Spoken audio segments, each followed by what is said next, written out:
তোমার কথা শুনে মনে হইতেছে তুমি বিরাট জ্ঞানী মানুষ হয়ে গেছো। কিন্তু ভিডিওটা বানাতে আমি বাধ্য হলাম। এই গরমের মধ্যে দেখেন কি অবস্থা, তারপর আমি ভিডিওটা বানাতে বাধ্য হলাম। বাপ রে বাপ, বড় ভাবের কথা কইতেছো দেখি। এই যে সাময়িক সময়ে ডিগ্রি কলেজ প্রকাশক সাথে জড়িত আমাদের পিয়ন মহোদয়, টাকা নিয়ে দৌড় মারছিলি কেন? আমার ভুল হচ্ছে। মানে যেখানে সিঙ্গেল পোলাপাইনগুলা এসব করার সাহস পাচ্ছে না, সেখানে দেখেন বয়স যার এক পা কবরে গেছে তাদের কর্মকাণ্ড দেখেন। আচ্ছা যাই হোক, একটু বিনোদন নিয়ে আসে।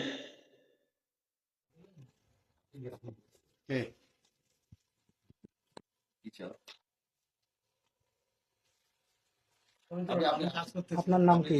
আপনার নাম কাজ করতেছি। দাঁড়ান।